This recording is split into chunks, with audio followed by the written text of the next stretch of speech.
This podcast is a frank discussion on sexual assault. If you are in the USA, for free and confidential help, call 1-800-865-HOPE. In Australia, for confidential counseling and support in cases of sexual assault or abuse, please call 1-800-RESPECT.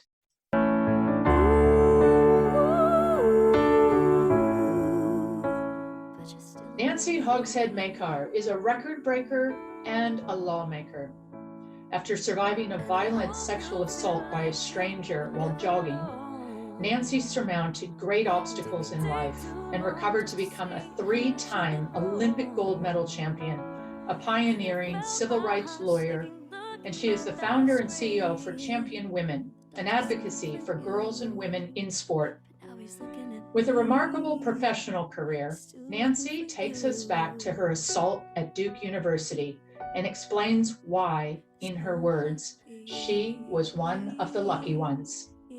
It is my great privilege and honor to welcome my friend and my mentor, Nancy Hogshead-Makar, to Open Stance. Welcome, Nancy. I am Tracey Smith checking in from Sydney, Australia. Where do we find you today? Where does this podcast find you? I'm in the USA in Jacksonville, Florida. Nancy, earlier I texted you to confirm the focus for our conversation today, and that is talking about trauma leads to healing. You gave me the thumbs up and then you added, and so does listening. What do you mean by this? I mean that having somebody really be a catcher's mitt for you, somebody who listens in a way that kind of gets what it is that you're saying and doesn't try to change it and doesn't try to give you advice or doesn't try to, take the conversation further, but just is a catcher's mitt. That creates speaking, that somebody feels free to speak when they feel like they're kind of gotten, when somebody appreciates what it is that they're saying and they let it kind of hit home in their chest. I agreed 100%, and I'm glad that you actually pointed that out because I believe it, but it wasn't in words for me. Okay, here's a statistic. Actually, let's just go back real quickly. For people that don't know your story, Nancy, are you okay to give just a little understanding of what happened to you in 1981 at Duke as a sophomore? Yeah, so it was right before Thanksgiving break, and I was out on a run, and it was a beautiful, crisp evening night. And Duke University has 2 campuses, East and West, and there's a thing that connects the 2 of them called Campus Drive. And there are buses that go back and forth, and we usually call it the social run. I was out on a run, and a guy came running towards me kind of slowly. And I did have alarm bells going off in my head, but I thought, come on, this is Duke, relax. But I did start running in the street instead of on the sidewalk. And he stopped me to say, hey, can you tell me where Duke University is? And he's right in between the 2, like he had to be coming either from East Campus or from West Campus. And when I stopped and I was like, he grabbed me and then with centrifugal force pulled me in. And usually I say to people who've been in the area, there are 3 big evergreen trees, and we fought inside those evergreen trees. Like people know exactly where I'm when I say that, where it is. And it was a fight to the death. Like, who is going to win this fight? And I lost. And so I kind of knew what was coming. So he took me back into the woods. And as soon as he got me kind of away from the traffic and the, people going back and forth, I knew that there was just no way somebody was going to see me. And so he raped me then. The total event, including the fight, the beating, the getting raped, the whole thing was about 2.5 hours. And I give a lot of credit to, if you can believe it, 17 magazine that told me, if you ever get into a situation like that, try to have them see you as a person. So I did my best. I tried to tell him how much my mother loved me. And I tried to tell him, you know, here's what I'm majoring in. And I'm a swimmer. And yes, I'm a 1980 Olympian. I mean, I liked, you know, kind of bare it all and tried to have him, you know, see me. And nothing was working until this went on and on and on. And until it was getting very, very cold outside.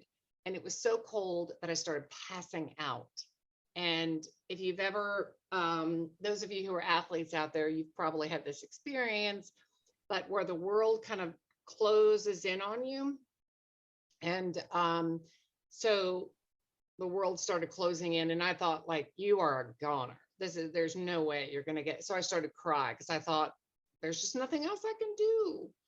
And he liked it. I could tell that he liked my tears, and he kind of like leaned in, he listened and whatnot. So I started crying harder.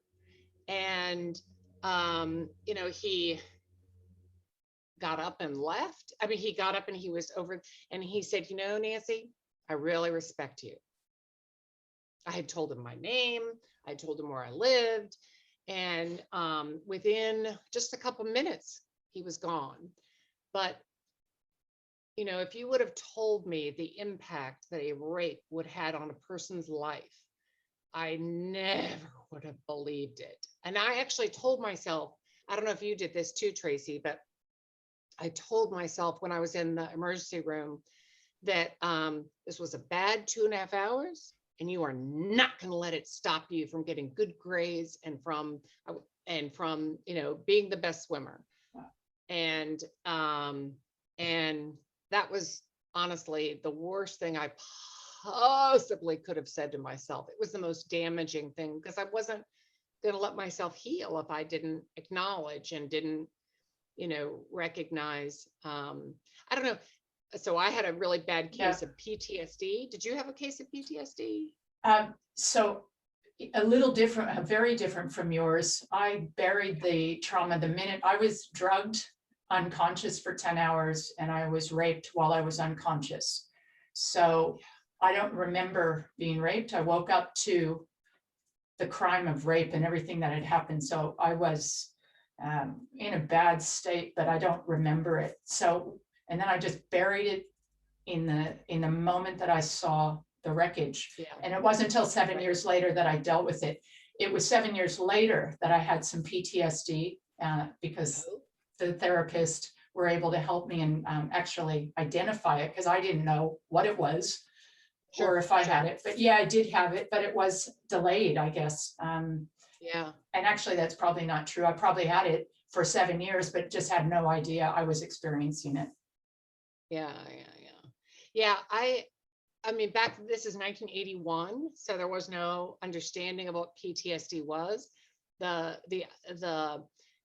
way people would describe it is, well, you are really messed up, is how I felt. And I didn't have any sense that it would ever end, that it was possible to end, or that you know, I could heal. I didn't have an understanding that like how I felt now was not going to be my future, that I was doomed for the rest of my life to feel this. I felt chronically unsafe. I felt I was having crazy cuckoo for Cocoa Puffs thoughts in my head about, you know, I'd be in class and would have these ideas that somebody was going to come in with a machine gun. Now, the guy who raped me did not have a machine gun. and yet I was having like cuckoo, like I felt completely out of control. I'm not a big drinker, and it was probably one of the times in my life where I did drink. You know, I remember like so many crazy times, and thank God for Duke University, because there was the dean of students back then. Her name was Sue Oslick. She's still there, and she was so kind and nice to me in ways that like I didn't even appreciate at the time. But I was living in, you'll appreciate this, Tracey, it was called New Dorms. So it was down, like you had to go through woods to get there. Yeah. And I just couldn't walk through it. And so they moved me on to Maine West, which everybody wants to live on Maine West, right? And you couldn't walk through it because it reminded you of the woods, or it's just so dark and scary, or you just right, yeah, not being secure? in that cold night air was just, it was just too much for me. And at the same time, like recognizing that this was crazy behavior. Like I was perfectly safe. There were people around me. There was no way I was going to get raped. But I would try to talk myself into, you're being ridiculous and you need to calm down and you're fine. But I couldn't help it, right? So, and that's what PTSD is like. Is there's no amount of self-talk that could make me calm down. So what happens in PTSD, for those of you that don't know, is the brain gets overwhelmingly flooded with adrenaline during this horrific event. And it just sort of rewires and it sort of floods, right? And so you get sort of tricked into thinking that you're in fight or flight all the time. And so it's very hard, even though, I knew when I was in a group of people that there was nothing that was going to happen to me, and I still could not make myself feel safe. There was no regulation. And so you obviously know, and again, for people that haven't studied the brain much, the prefrontal cortex is what we're talking about. So yes, it just goes into overdrive and it never comes out of that level where it's just constantly firing. And so that actually, that you understand that so at such a deep level brings me to the next question I have. So in America, 1 in 5 women are raped on college campuses. That's the statistic. More than 90% do not report the rape because it's too scary, for all the reasons that we're talking about, where you're in so much fear. Actually, the prefrontal cortex gets disabled. So it's a logical thinking part of our brain, making executive decisions for us all day, every day. Pick up your coffee, do the laundry, vacuum, get your kids, all that stuff. Completely disabled. So here you are, 2.5 hours in the woods, and you are fighting for your life. Most people, 90%, we've just heard, bury the secret, do not report, and they go on to live for 10, 20, 30 years with these really tough secrets of trauma, and in some cases, a lifetime. I was one of these people. You were attacked while jogging by a stranger, assaulted, raped, and your life was in danger. This is a situation involving extreme fear, and the studies show 90% don't report. Yet you went and told somebody, Nancy. Why did you do this? How did you do this? Yeah, so first of all, I am the 2% of rapes that happen that are by people they don't know, that happen with it's not in a social context, that were ambushed like I was. That's a very rare type of situation. And the feminists who went before me made it safe for me to go report my rape. So women who, if I had been drinking, if I had been wearing a sexy skirt, which I've done a million times, if I had been flirting with them, if I had known them, if that person had any power, it would have been a totally different situation. My rapist had no power. My rapist talked in the vernacular of urban. He smelled. He hadn't shaved. Right. So this is not, I doubted seriously, this was another Duke student, right? So because it wasn't a student, because it wasn't a professor, because it wasn't a great athlete, because it wasn't, right, all of the other ways that people acquire power, it was, right, I didn't have any of that. So therefore, people could be nice to me and they could be kind to me. So, so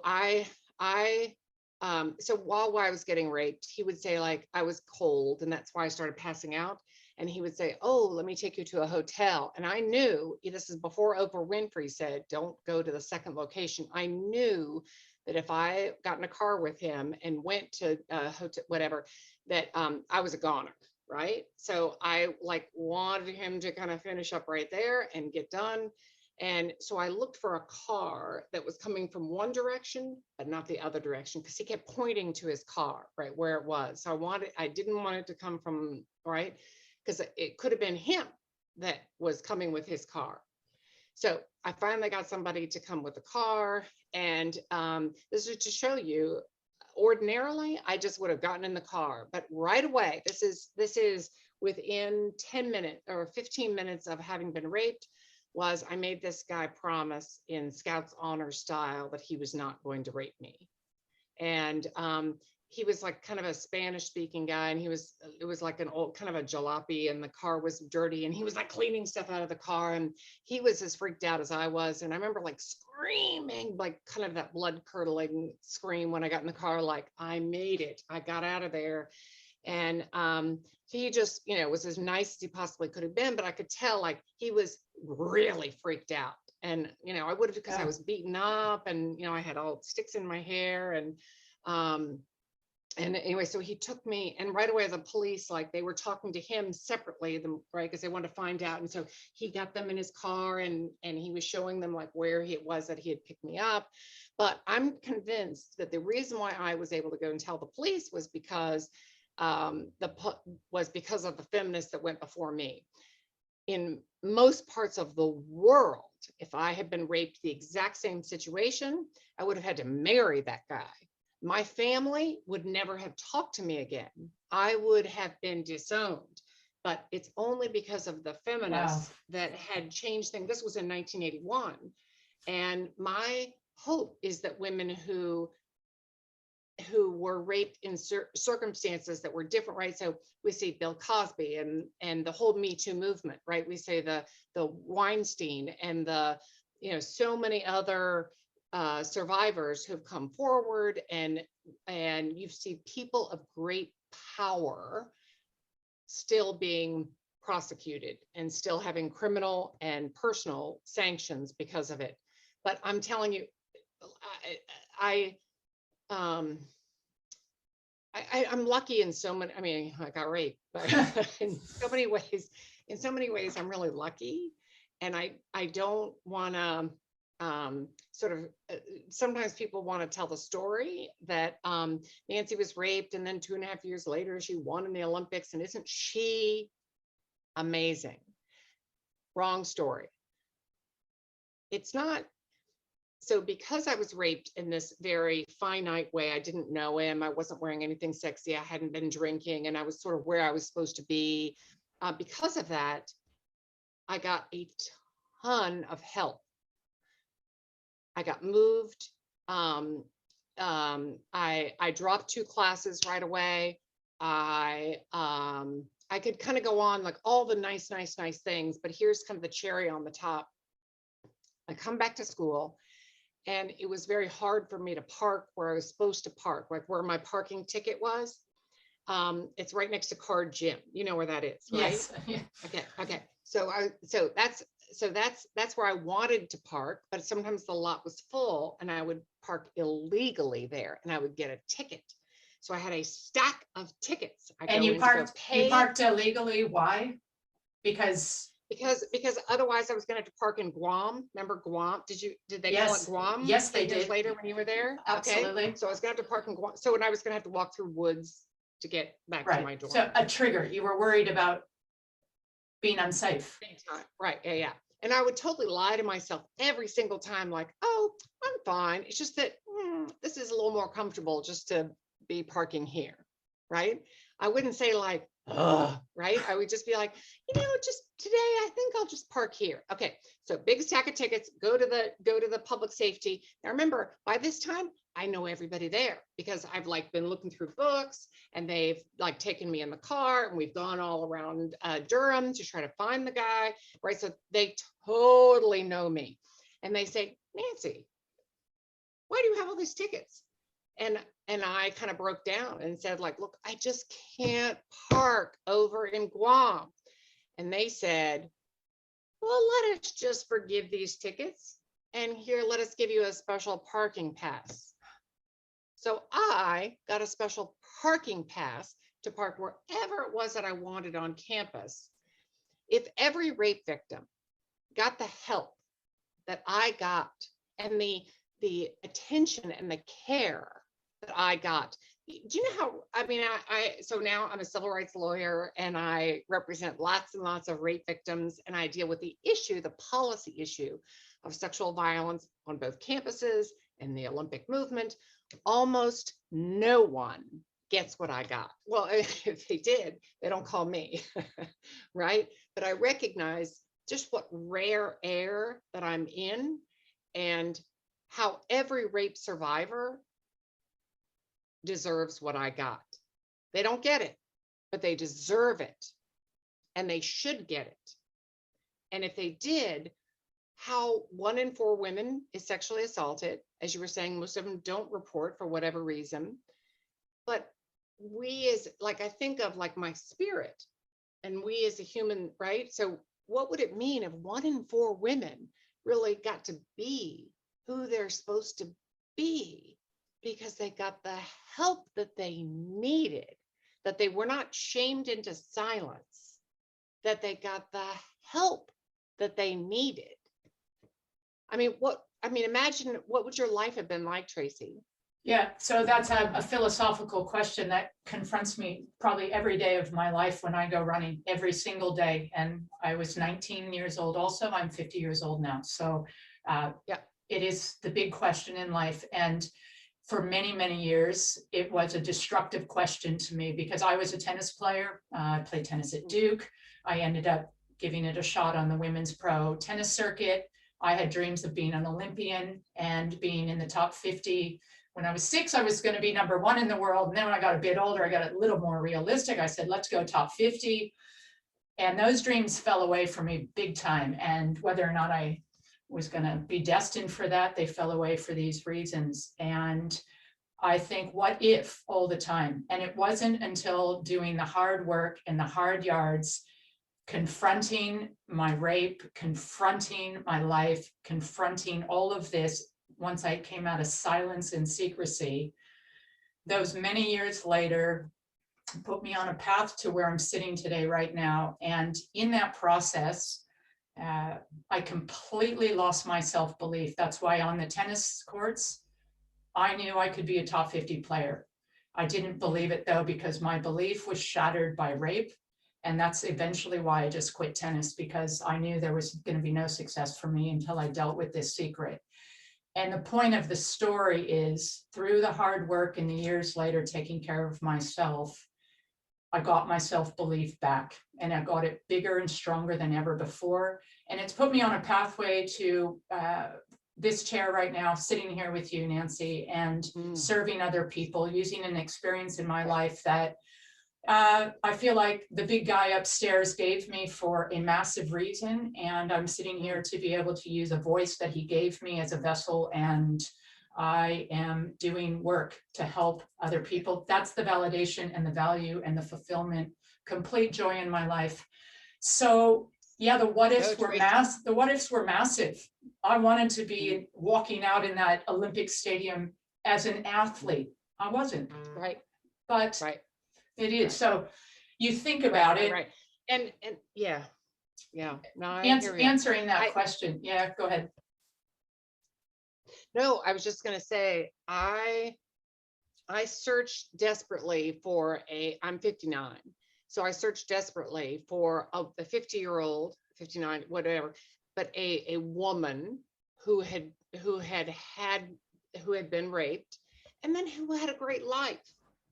And the people who were speaking about it had really shitty lives. And when you read what they were writing about rape or what, it's like the anger was just like so fresh, hot off the, right? And it's like, I got that. Okay, I feel that too. I'm with you, girlfriend. But like, I wanted like to be on the other side. And I was like, well, how do I get there? And remember, this is 1981. Nobody knew about that there was this thing called PTSD. So there wasn't a lot of help. It was like people kind of looked at me like, you're really in trouble. And I would have loved to have had somebody, frankly, like me, like you, like Kim Rodenbaugh, like somebody who has been on the other side of it.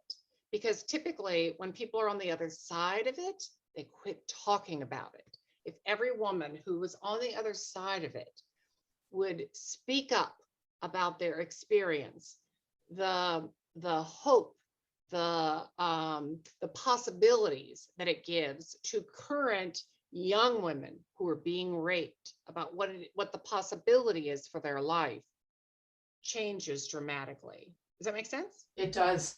And I have to add to that, American statistics again, 1 in 6 males will be raped before the time they're 18. So we need to include them in that particular discussion, because talking about trauma is for everyone, because rape does not discriminate, as we know. This is, so yeah, you took, okay, PTSD, we've talked about that. How did you actually know you had it? Did you have a therapist? Did you get counseling? How did you even know that you had symptoms? Or in 1981, who told you you had it? Nobody told me I had it. People said I was just messed up. There was no pathway forward. There was no diagnosis. There was no, right? So it turns out that the things that I did tended, in retrospect, like, oh, that's exactly what people with PTSD are supposed to do, right? So one of the things, and you did it too, Tracey, which is, it turns out that one thing that calms the brain is hard exercise. So, you know, I took, so Duke, thank God, thank you, redshirted me for a year. So I got my full scholarship and I didn't have to train at all. I could just go away. But when I went back to it, and I started training really hard, it really did, like, you know, being, so just so you know, training for the Olympics and swimming is like, as opposed to tennis, is, tell us, it is about, yeah. How many hours a day? How many laps a day? How many days a week? Let's hear it. Yeah, it's pretty brutal. It is. Well, and I have to say, it's not so bad now as it was then, but it was 4 hours a day in the water. It was about 800 laps, which is about little less than 13 miles a day. This is even for sprinters like myself. We're training that hard. This is, so every sport pushes right to the point of injury or sickness. And because, like, when you're hitting the ball and you're running back and forth and you're stopping and starting, you know, you've got gravity hitting, right? And you're either going to get sick or injured much better. So in a swimmer, you're being held up in this water, and you also don't have heat. So heat and gravity are the things that hold people back. A high jumper or a sprinter typically only works out really hard a year or a day is an hour a day of really hard workout. Swimmers, again, you're not close to getting injured or sick. So you can push it that much further.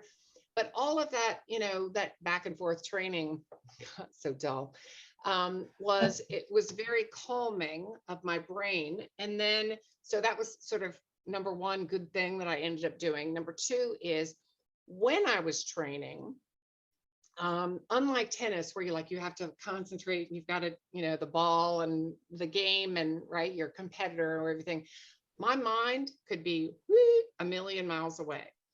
And I could fantasize about being in the woods with my rapist. But this time I had a machete. And so I used to replay the scenario all the time, but this time I would win. And I usually, when I tell a story about like having a machete and like slicing and blood's going everywhere, people are like, they really recoil at that idea, like that I might actually do it or something. But it really was healing for me. Like, everybody that wants to have those thoughts or wants to have that sort of replay those ideas, like, go for it, sister or brother. Right. So and I noticed that when I was in the woods and I was slicing and dicing and I was fighting, but I was winning, it would give me adrenaline and I could go faster. so I could use this horrible, horrible experience to actually help me be a better athlete.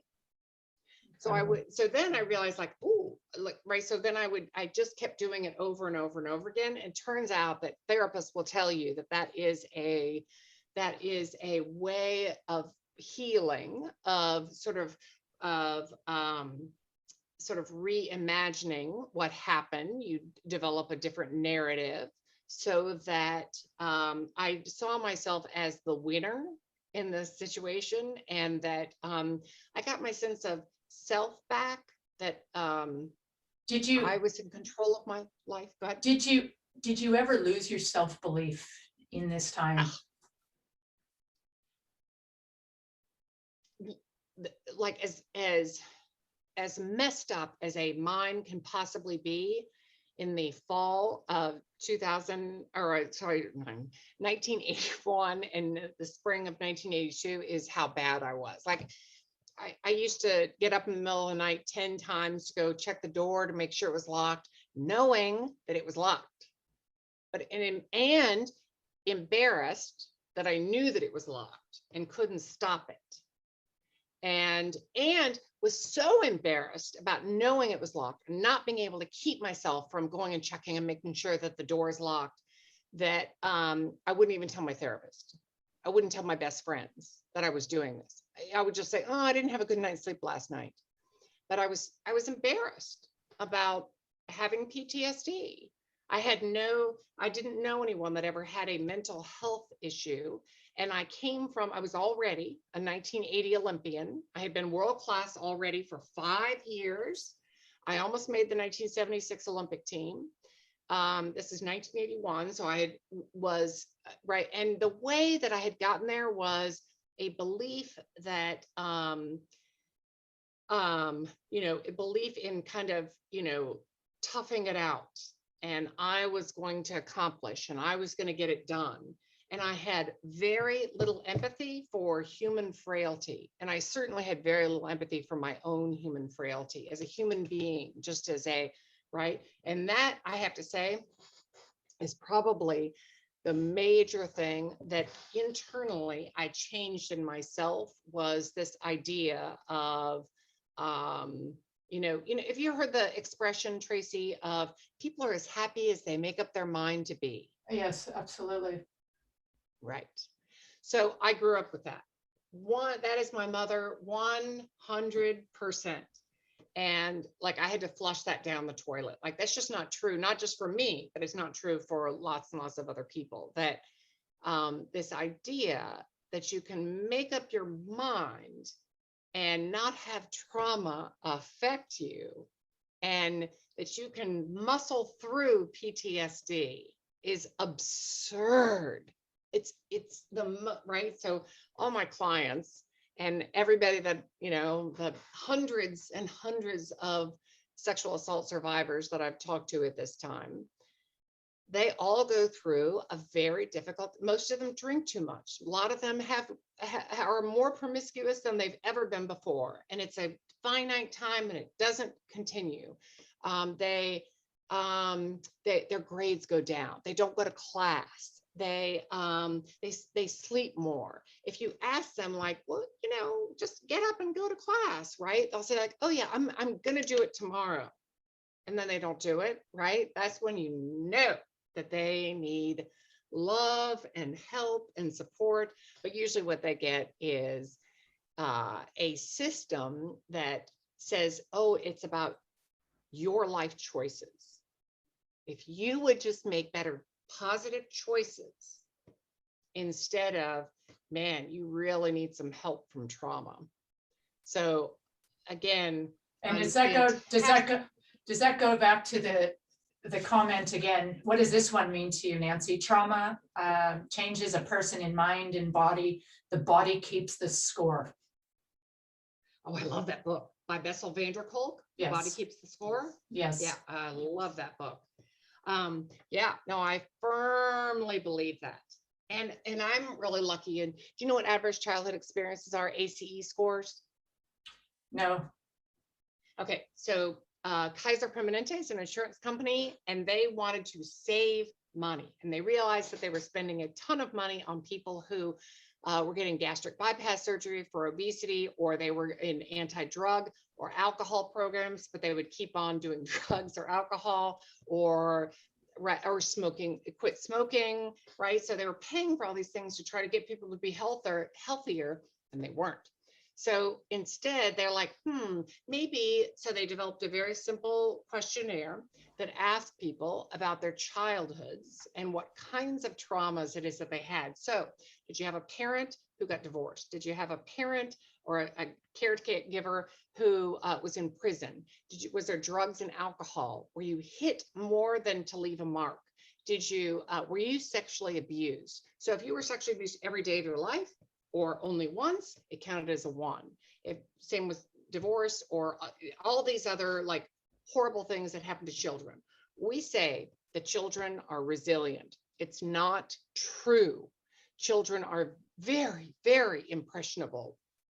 And so what they found out is not only did somebody's score correlate almost perfectly with things that you might predict, right? Having like chaotic adulthoods, right? So, the things we just talked, right? Being obese or smoking or drinking or drugs, or right, but also having chaos in terms of like numbers of divorces or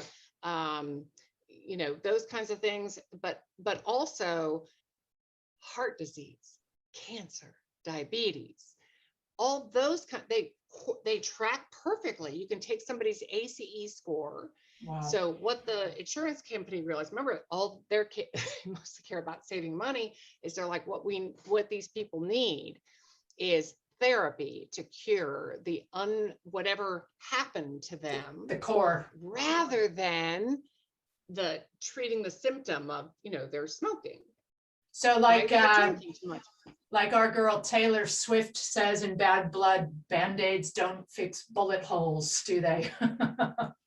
Exactly, right? So you can either fix the symptom, or over here you can go to therapy and fix the trauma that happened to you in childhood, so that the impacts of it don't happen for the rest of your life. So you can go onto the CDC in America and you can find out all about adverse childhood experiences. You can take the test for yourself. But my point is, my score prior to 18 years old was 0. And that's actually really rare. Adverse childhood experiences are very common for children, but having a 0 score meant that it would be easier for me to heal than somebody else who had a score already of, say, a 5 or 8 or 10, right? So I was lucky in that way that I did have a 0 score. Like I already had a good feat on me, that I knew what emotional regulation was supposed to, what felt like. I didn't know it until I didn't have it, until I couldn't control my emotions anymore, until I did feel like, the sand wasn't moving underneath me. So for all those people who are having problems, to me, the good news is that it's all healable. It really is. When people say like, oh, it's going to affect you for the rest of your life. No, it's really not.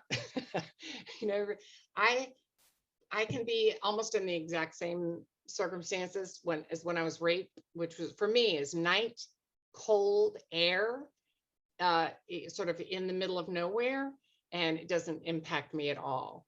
And I say that, and for the rest of my life, I will always have a big dog.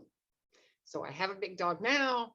I've had a big dog for years, but the sense of calm that as soon as I got a big dog had on me, the sense of like my dog, particularly the one that just died, like crazy knew me, like crazy. Like if I was just the slightest little bit apprehensive, like this, so is a standard poodle, which we think of as being sort of frou-frou, like frilly dogs. No, not this dog. So you know how poodles have these long muzzles? And so the teeth would come up like that. And like this dog looked scary as heck. and like, even sometimes, like, I would be like, Snickers, like the back would, all the fur would be coming up, and I'd be like, oh, it's fine. But meanwhile, I'm going, go Snickers, go. But the number of times that Snickers, he knew, he was there, he totally got me, and I will always have a big dog because of, yeah. And I honestly think like that's because I got raped. So yes, I'm very healed. I have one of the things I was worried about, I don't know about you, Tracey, but I was worried that I wasn't going to have a good physical relationship with my husband, or, you know, whoever I ended up marrying. And you know, that I have a great physical relationship. And right. So whatever you're worried about not healing from, you absolutely can heal from. You just got to find out what works for you, right? There's a million different things. In that book, Bessel van der Kolk, The Body Keeps the Score, has a bunch of different types of healing in it. So keep going until you find one that really, really works for you. And in your experience, how much of it has to do with starting with talking? How can you actually go through the healing process if you actually don't acknowledge your trauma? Number one, like an addict, an alcoholic, you cannot recover from or manage your disease if you don't first, as a human, acknowledge yourself that you are an alcoholic. Same with trauma. Nancy, what is that the most critical starting point, is to talk about your trauma? Yeah, I would. So everything you just said, Tracey, I 100% agree with. And I didn't really connect with my first therapist that I had, but who I did connect with was, I have a circle of friends. So Joanna Reese and Mandy Calder, who's now Amanda Holder, Tracy Grumman, Laura Kohler, all my friends from college who could listen, who could kind of, again, my friends were really good catchers. My boyfriend at the time, Mitch Berg, he could listen. He could just kind of get it. I'm really grateful that the people that just happened to surround me were not really judgmental. I would say I was much more judgmental on myself than they were of me, but I was able to, in some cases, I don't know about you, Tracey, but I had diarrhea of the mouth. Like I couldn't, like I would even be talking inappropriately about having been raped, like during sorority rush. Wow. Yeah, no, I was the opposite. I buried it. I didn't say a word for 7 years. Yeah. And so different, but I think like that message, it just came through quickly. So you found an amazing bond of friends around you that made you feel safe, that you trusted, and that actually had the ability to listen, which goes back to the beginning of this podcast, which we spoke about. But the message that just came like a lightning bolt through there for myself and for others is to know that in times of fear, which was my experience, didn't know how to operate, didn't know what to do, didn't know anything, couldn't add one and one together at the time. Right. Don't realize in those moments of fear the extraordinary circles of help that are actually surrounding you. And when I hear your story, I immediately go back and think, I had those circles around me too. I can name right now 20 people without even blinking an eye that would have been there to help me, yet I didn't operate, or I didn't have the capacity to go tell someone, which there's that life-changing decision in that moment. What do you do? So I'm a lawyer, not a therapist, but let me just ask you, Tracey. So you couldn't, but could you talk about other things that, you know, like feeling calm inside yourself? Could you, like, in the moment? So I wouldn't necessarily talk about having been raped, but I would talk about, you know, feeling anxious or being overwhelmed or something like Nothing. that. Nothing.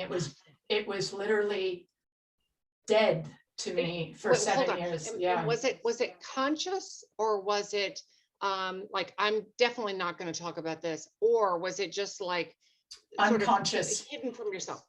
It was almost like the drug that knocked me out, knocked out any ability to think about it for 7 years. So I never in that time woke up and said, no, can't deal with this today. No, can't deal with this today. Or if in those 7 years, somebody was talking about rape and assault a lot, and it never triggered me. Nothing. I didn't even have a conversation about it. Didn't affect me one bit. So it was so deeply unconscious what happened to me.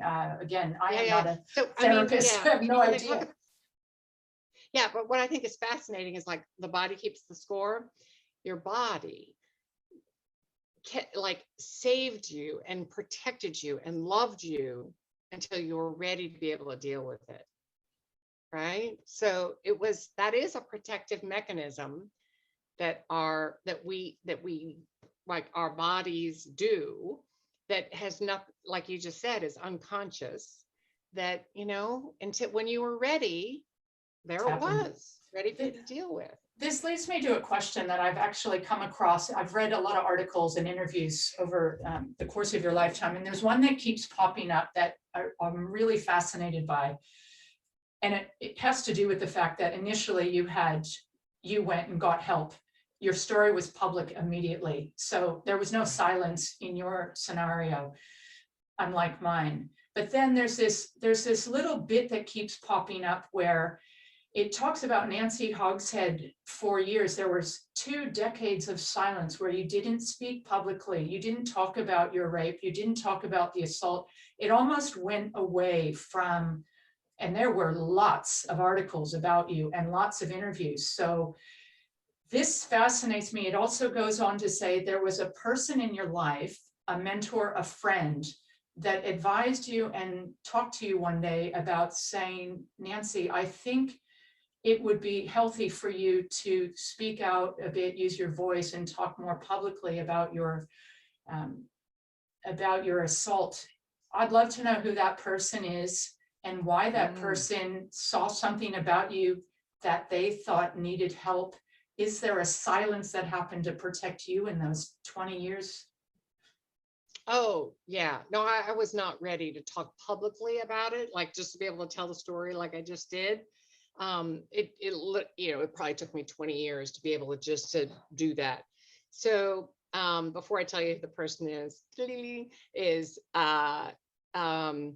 so my professional life was, I went to law school, and I always assumed that I was going to be doing Title IX work for the rest of my life. And I thought it was going to have to do with women getting to participate in college sports. So you and I got a lot out of participating in sports. And I thought that was what sort of the alpha and omega was going to be. Title IX started moving into sexual violence in college campuses. And so my profession went with it. And I worked with numerous schools, and I wrote law review articles about it and whatnot about, and I worked with University of Colorado. Lisa Simpson was raped by football recruits. And as a part of the settlement between the parties, University of Colorado hired me to work with the school for 5 years to make sure that something like a Lisa Simpson, where everybody got fired, the president, the general counsel, the athletic director, the football coach, everybody, all the head folks lost their jobs. And they want to make sure that never happened again. So I really got to learn like the ins and outs of how sexual abuse and sexual violence happen, what an institutional response should be, and a reasoned institutional response. And so I went from there, and I was talking about it. I was giving a lecture about it from an academic point of view about, here's what the law is. The school has to have actual knowledge. They have to remain deliberately indifferent. And I was talking and giving different cases and whatnot. And the person was Richard Lapchick. And Richard Lapchick is the civil rights guy who is a human rights advocate and using sport as the vehicle to make sure that there is no racism in sport, right, so to use sport to end racism globally. Okay, so he's really good friends with, or was good friends with, Nelson Mandela and Desmond Tutu and numerous other people. And he's always, I've known Richard probably since I was 22 years old. And when I met him, he reminds me that when I met him, I also was meeting, oh, who's Lou Alcindor? Who do he,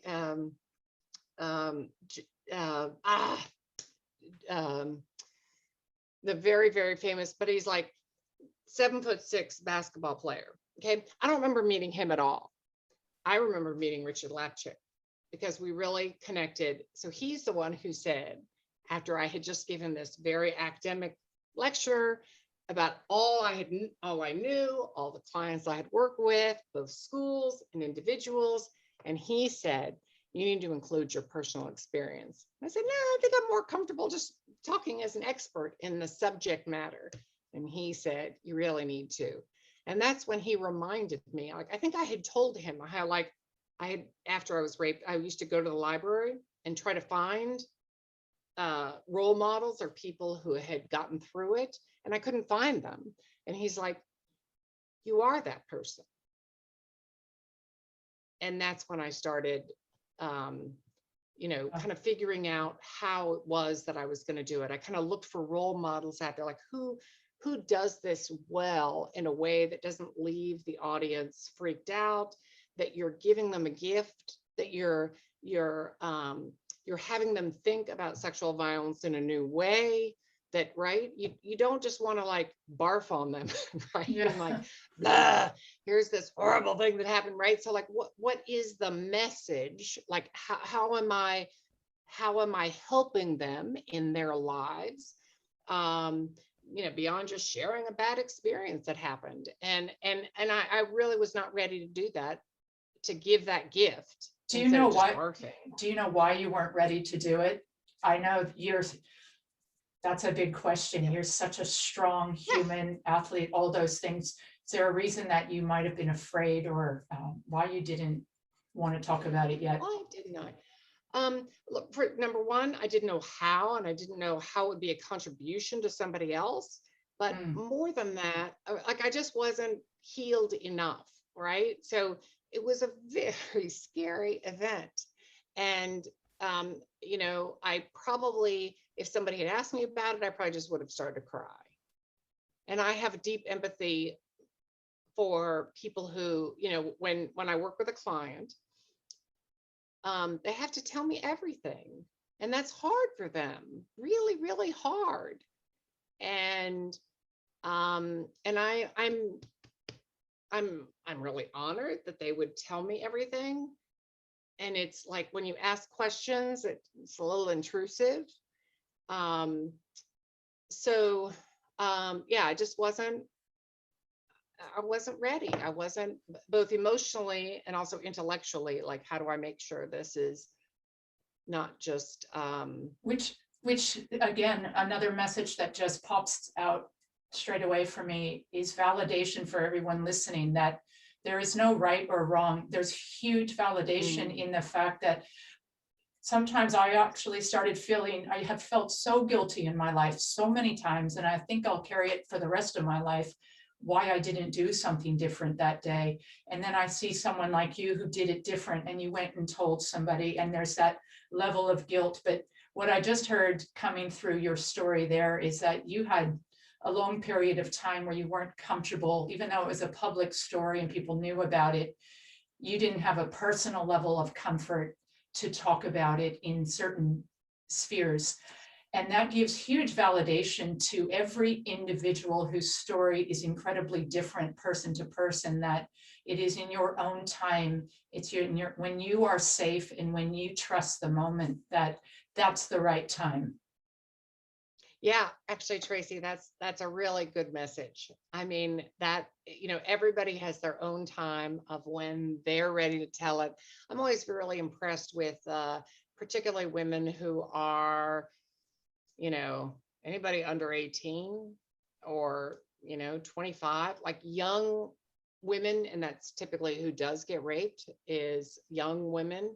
But for them to be able to speak out, I think of all of the Nassar survivors, and I think of Rachel Den Hollander, and you think of Michaela Maroney, and you think of Allie Reisman. These are amazing women who are very young, we have to remember, who are able to speak out.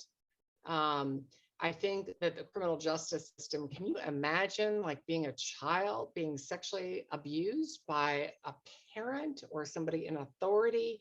And the only way to get this person in prison and away from abusing other children is to make the child be public and tell the nitty gritty of exactly what happened. Wow, that is a harsh system that we have in order to keep other children safe, is to, it's almost ask so much of. It's almost criminal in nature. In my mind, it's my perspective. It's criminal in nature. I just say it. It is.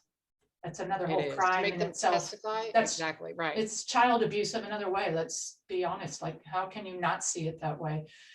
I'm sure somebody does. Again, it's my perspective, but incredible. Right.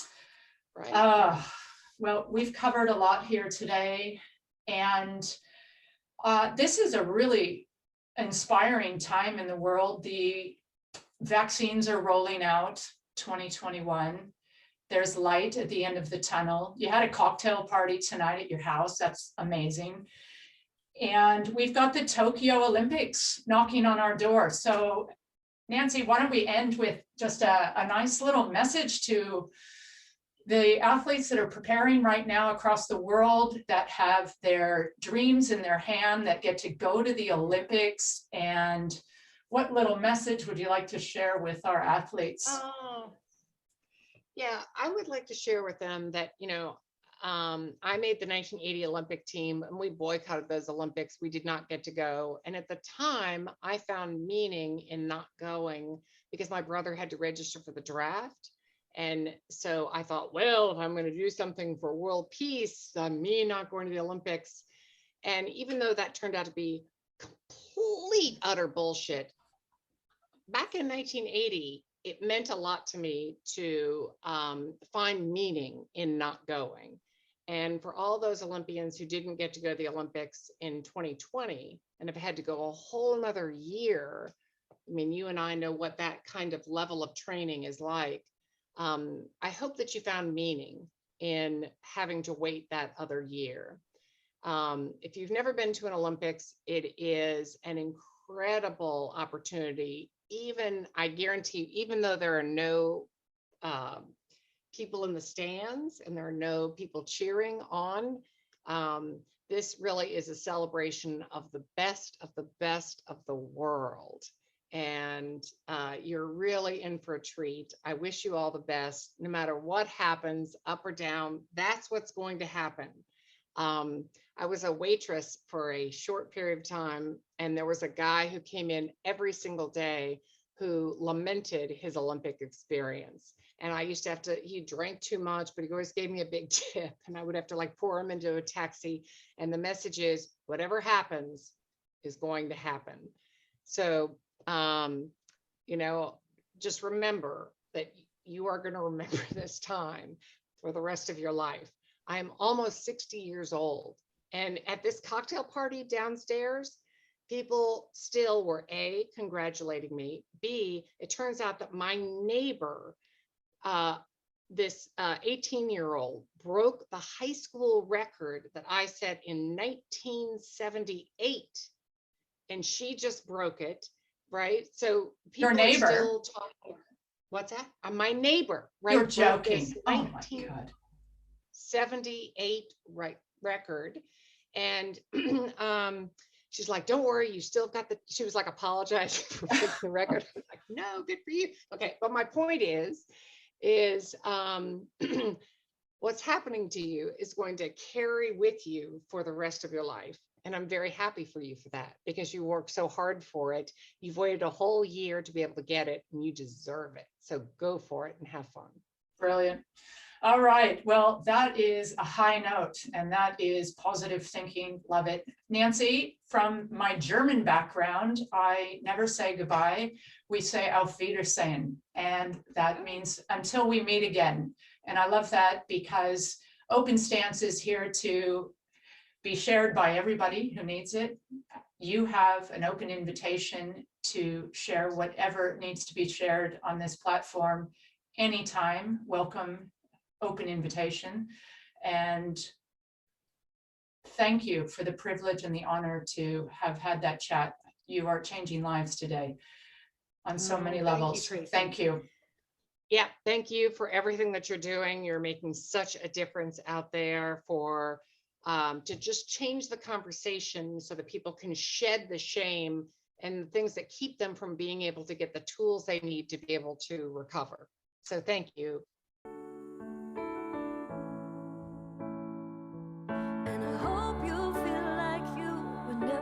To learn more about Champion Women and for help with any issues related to women in sport, such as sexual harassment and abuse, participation, or pregnancy discrimination, please visit www.championwomen.org. And the U.S. Center for Safe Sport offers live confidential help over the phone on 866-200-0796 or visit www.uscenterforsafesport.org.